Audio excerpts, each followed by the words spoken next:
चलिए बच्चों आगे चलते हैं। नेक्स्ट इज एक छोटा सा टॉपिक है कलर कोडिंग का, थोड़ा याद करने वाला सा है एंड जेईई मेन और बोर्ड दोनों के हिसाब से बहुत इंपॉर्टेंट है। पिछले 2 साल के अगर पेपर देखूं तो उनके अंदर जो भी 6 पेपर होते थे उसमें से 2 पेपर के अंदर तो कलर कोडिंग पे सवाल पूछते थे और बच्चे याद करके जाते नहीं थे। तो मुझे लगा कि मैं एक बार कलर कोडिंग आप लोगों को याद करा दूं और कलर कोडिंग पर कोई बहुत ही आसान सा अगर सवाल आए तो हमसे बन जाए। ठीक है, तो मैं सिर्फ और सिर्फ जेईई मेन के हिसाब से बता रहा हूँ, एडवांस के अंदर इसका कोई खास रोल नहीं है, जेईई मेन और बोर्ड के हिसाब से। और आप एक्सपेक्ट कर सकते हो कि 1/3 चांस ये है कि ना इसका कोई ना कोई सवाल आएगा। 1/3 इसलिए बोल रहा हूँ कि 6 पेपर में से मैंने 2 पेपर के अंदर कलर कोडिंग के सवाल देख लिए और ऐसा इस साल भी था, ऐसा लास्ट ईयर भी था। तो मुझे लगा यार इतनी छोटी सी बात है और बच्चे इसको छोड़ के जाते हैं तो क्यों ना मैं इसको क्लास में ही करा देता हूँ। हर बार बड़ा यही बोल देते हैं कि बड़ा एनसीईआरटी में लिखा हुआ है याद कर लो, तुम लोग याद तो करते नहीं थे। तो मुझे लगा कि मैं एक बार स्टेट कर देता हूँ और ऑफ कोर्स एक बार नोट्स में लिखोगे ना इतने में याद हो जाएगा, है ना। अलग से कोई तुम खास पंचायत करने की ज़रूरत ही नहीं है, एक बार नोट्स में लिखा तो याद हो गया, फिर कोई लोड ही नहीं है। ठीक है, फिर अपना काम चल जाएगा। तो सुनिए बेटा, हमारे पास कुछ कार्बन रजिस्टर्स होते हैं, बिल्कुल छोटे छोटे, बड़ा पतले पतले ऐसे बिल्कुल थोड़े सिलेंड्रिकल शेप के, ऐसे बिल्कुल छोटी छोटी बड़ा उनकी साइजेस होती है ऐसे। कार्बन रजिस्टर्स वगैरह होते हैं, उनके कमर्शियल यूजेस होते हैं, कई बार सर्किट्स में भी काम आते हैं और उनकी साइज़ इतनी छोटी होती है कि ना उन पर कई बार हम रेजिस्टेंस लिखते नहीं हैं, बल्कि हम कलर कोडिंग से उसका रेजिस्टेंस दिखाने की कोशिश करते हैं। रेजिस्टेंस लिखते तो बड़ा उसकी साइज़ तो वैसे ही बहुत कम है, तो बहुत ही छोटा सा लिखा गया होता, तो वैसे ही पहचानना मुश्किल होता। तो रेजिस्टेंस लिखने की बजाय हम लोग उस पर कलर कोडिंग से बताने की कोशिश करते हैं। कलर कोडिंग में मैं फिर से इस बात को बोलता हूँ कि कार्बन रजिस्टर्स बड़ा छोटे छोटे ऐसे सिलेंड्रिकल से अरेंजमेंट होते हैं और इनका कमर्शियल यूजेस भी होते हैं। कई सर्किट्स में रेजिस्टेंस की ज़रूरत पड़ती है। इनकी रेजिस्टेंस अच्छा होता कि उनके ऊपर लिखे रहते, लेकिन साइज़ इतनी छोटी होती है कि रेजिस्टेंस लिखने की जगह नहीं होती। मतलब लिखोगे भी तो बहुत छोटा छोटा लिखोगे, छोटा छोटा लिखोगे तो हो सकता है कि दिखे नहीं। इस कारण से हम कलर्स यूज़ करते हैं उनका रेजिस्टेंस लिखने के लिए। तो जिन कलर से यूज़ करते हैं बड़ा बताता हूँ क्या उसके पीछे की सारी गणित है, कैसे हम रेजिस्टेंस देखकर पहचान जाएंगे या फिर कलर्स देख के रेजिस्टेंस पहचान जाएंगे। जैसे मैं थोड़ा सा बड़ा सा डायग्राम बना दिया, मान लीजिए कि ये आपके पास एक कार्बन रजिस्टर है, तो उसके पास ऐसे 4 रिंग्स बना रखी हुई कलर्ड, एक ऐसे एक रिंग, फिर दूसरी रिंग, फिर तीसरी रिंग, चौथी रिंग, ऐसे 4 रिंग्स बना रखी होंगी।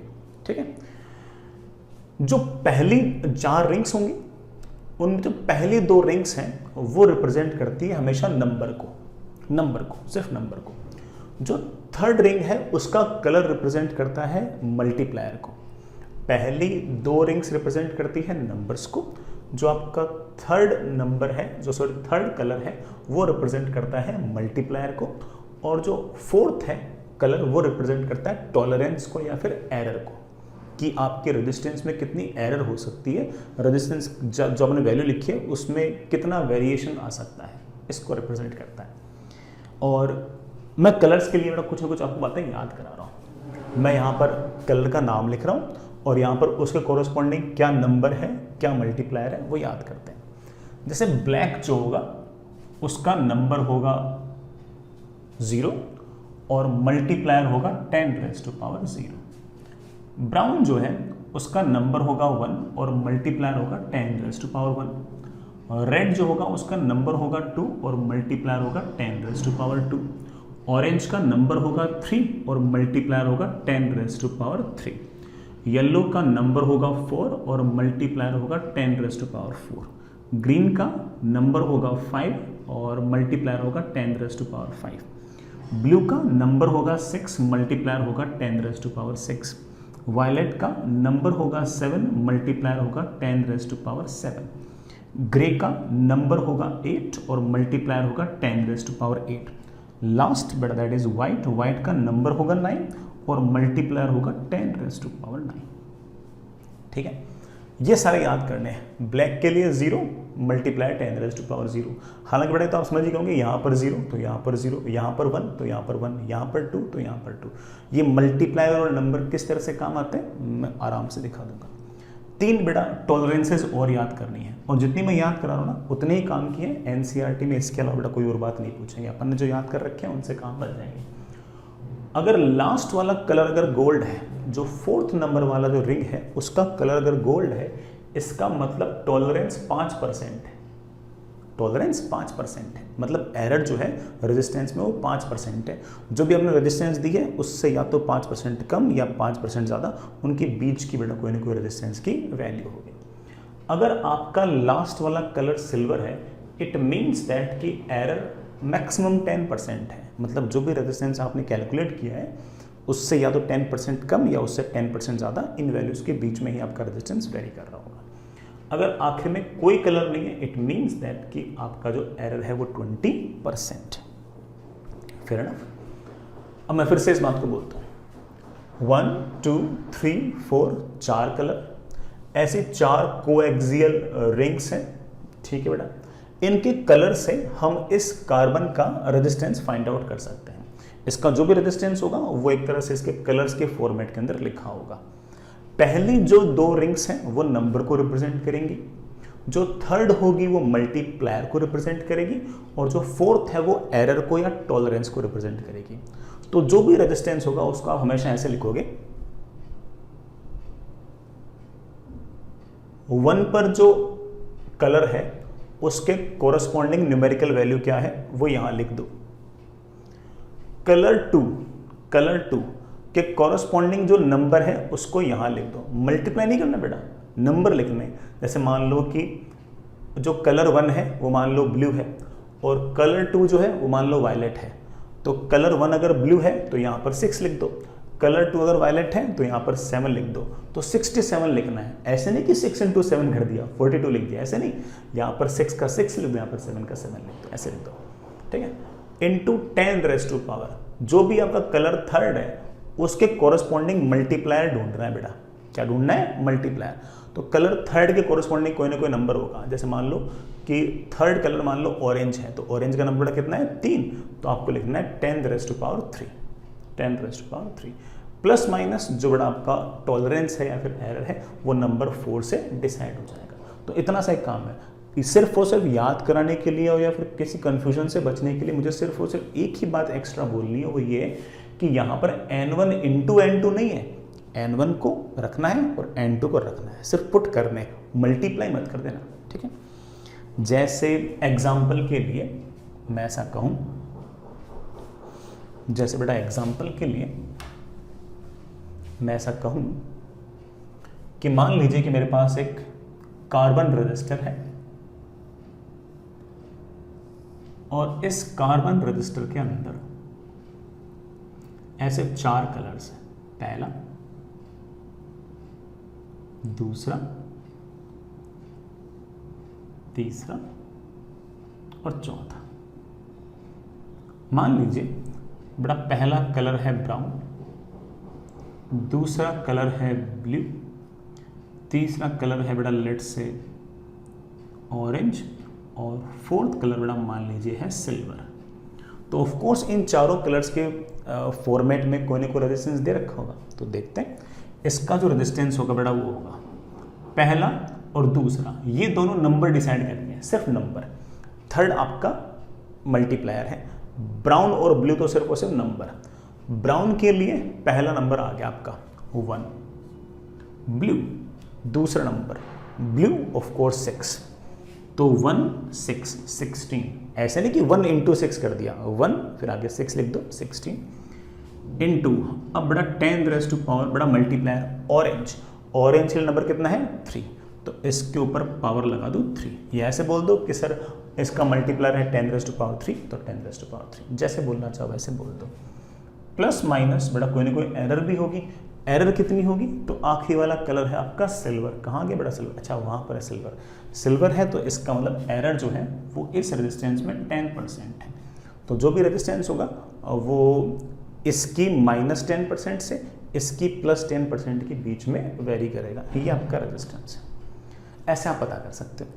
चलिए एक एग्जांपल और ले लेता हूँ। मान लीजिए बेटा आपके पास ये कोई कार्बन रजिस्टर है एंड लेट्स से बेटा ये आपका पहला कलर, ये आपका दूसरा कलर, ये आपका तीसरा कलर और ये आपका चौथा कलर। पहला कलर बेटा मान लीजिए कि एक बार के लिए रेड है, दूसरा कलर बेटा एक बार के लिए मान लीजिए कि वायलेट है, तीसरा कलर बेटा मान लीजिए कि आपके पास येलो है और फोर्थ कलर जो है बेटा वो मान लीजिए आपके पास गोल्ड है। तो जो पहले दो कलर है वो तो न्यूमेरिकल वैल्यूज को डिसाइड कर रहे हैं, रेड एंड वायलेट। बेटा रेड इज 2, वायलेट इज 7, तो आप बोल देना कि रेजिस्टेंस इज 2 को रेड वाली वैल्यू यहाँ रख दो, वायलेट की वैल्यू यहाँ रख दो, 2 7 27, नॉट 2 into 7, ठीक है। अब इंटू 10 raised to पावर बेटा येलो, येलो के लिए बेटा कितना 4, या तो बेटा ऐसे बोल दो कि सर 10 raised to पावर 4, या ऐसे बोल दो sir multiply 10 raised to power 4 है, तो सीधा 10 raised to पावर 4 लिख दो, एक ही बात है। प्लस माइनस बड़ा कुछ ना कुछ एरर भी होगी। आप बोलोगे हाँ सर आखिरी वाले स्ट्रिप अगर गोल्ड की है तो एरर लीस्ट है, और हमारे इस केस में जो एरर लीस्ट है that is 5%। I hope you get the point. तो इस तरह से बड़ा बड़े आराम से ये 4 नंबर का एक सवाल है जो मेन में आप लोग एक्सपेक्ट कर सकते हो कि किसी न किसी बच्चे के एग्जाम में तो आएगा ही आएगा, ठीक है। मैं तो ये चाहूँगा कि सबके एग्जाम में आए, बट किसी न किसी बच्चे के एग्जाम में तो ये मेन में आएगा ही आएगा। और बिल्कुल फ्री के 4 नंबर हैं, बिल्कुल फ्री के 4 नंबर है। सिर्फ अगर ये चार्ट के कॉरस्पॉन्डिंग अगर वैल्यूज़ याद हो तो फ्री के 4 नंबर, कुछ नहीं करना, कुछ नहीं करना। और बच्चे छोड़ के जाते हैं कि हाँ भाई ठीक है नहीं पूछेंगे, इम्पोर्टेंट नहीं है वगैरह वगैरह, ठीक है, ऐसे करके छोड़ के चले जाते हैं। तो वो तो हमारी मक्कारी है ना, वो थोड़ा हमारी मक्कारी। अगर हमें कोई चीज़ पता है कि हाँ भाई आसान है और हमें पता है कि उस पर IIT वाले NTA वाले सवाल पूछते हैं, तो हम क्यों छोड़ेंगे उसको यार। IIT वाले तो नहीं पूछते वाला सवाल, लेकिन NTA वाले कम से कम मेंस के सवाल तो पूछते ही हैं। तो वो तो यार जो वो चीज़ आसान है वो तो हमें करना चाहिए, है ना। तो ये याद रख लेना यार।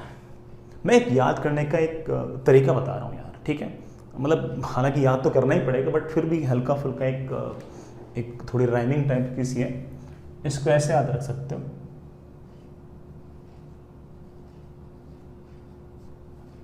B. Roy has great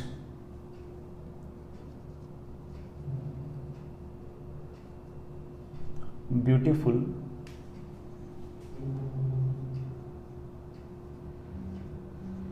very good wife। देखना बेटा, B. Roy, BROY। हालांकि ये तो याद रखना पड़ेगा कि BB के अंदर पहला B कौन सा है और बाद वाला B कौन सा है। पहले वाला ब्लैक है बेटा, दूसरा वाला ब्राउन है, थोड़ा तो याद करना पड़ेगा यार, ठीक है। BB Roy हैज बेटा साइलेंट, ग्रेट का G, ब्यूटीफुल का वापस से B। अगेन यार B तो बड़ा 3 बार आया है, लेकिन आपको इतना तो याद रखना पड़ेगा कि पहला वाला ब्लैक है, दूसरा वाला ब्राउन है, तीसरा वाला आपका ब्लू है, ठीक है। वायलेट वेरी बड़ा ग्रे गुड, वाइफ का वाइट। तो मुझे ऐसा लगता है कि इसमें सिर्फ और सिर्फ आपको ना 2 ही बातें याद रखनी पड़ती हैं। एक तो ये बी का अर्थ क्या है, ये है बड़ा आपका ब्लू, सॉरी ये है आपका ब्लैक, ये है ब्राउन, ये है ब्लू। दूसरा जी याद रखना पड़ता है कि पहले वाला जो जी है वो ग्रीन है और बाद वाला जी है वो ग्रे है। बाकी तो ठीक है, ये अच्छा सा स्टेटमेंट है, हालांकि ठीक है याद करने में थोड़ा सा अच्छा लगता है। तो आप कह सकते हो कि this is BB Roy has great beautiful very good wife. तो इससे थोड़ा याद हो जाता है ना। हालांकि सिर्फ इससे पार नहीं पड़ती, फिर भी वो B को तो आइडेंटिफाई करना पड़ेगा ना, कौन सा B कौन सा B है, वो इस तरह से कौन सा G है थोड़ा तो बड़ा आइडेंटिफाई करना पड़ेगा। बट स्टिल थोड़ा तो आसान हुआ ही होगा, है ना, आई होप, है ना, ठीक।